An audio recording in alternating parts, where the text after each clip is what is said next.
Before we begin, how do you know what Allah's plan is? How do you know that this is what Allah wants? When it manifests in the now. Your planning is in your head. So as long as you're thinking, Allah subhanahu wa ta'ala says, وَمَا تَشَاءُونَ إِلَّا أَن يَشَاءَ اللَّهُ. You're not going to have any will of your own unless Allah subhanahu wa ta'ala ultimately wills it. So when Allah subhanahu wa ta'ala wills something, okay, now you're planning. It's in your head.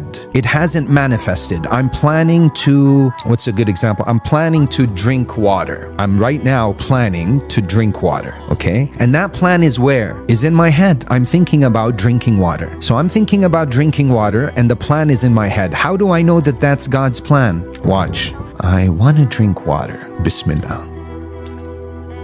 It was God's plan.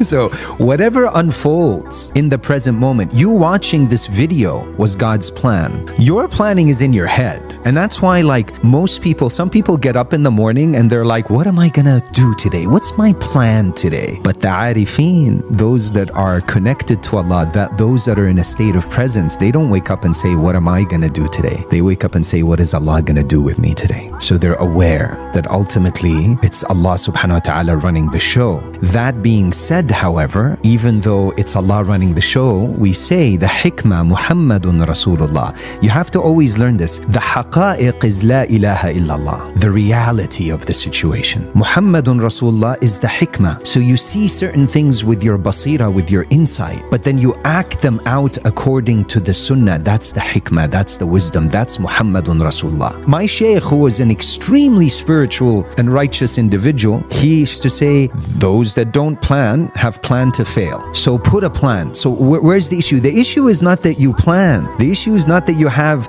a calendar filled with, what you're planning to do today. The issue is your attachment to the plan, so that when things don't go as planned, because they always go as ultimately Allah wants, there's resistance within you, there's friction. The minute there's friction, you're in your head. And the minute you're in your head, you're open to the waswasa of shaitan.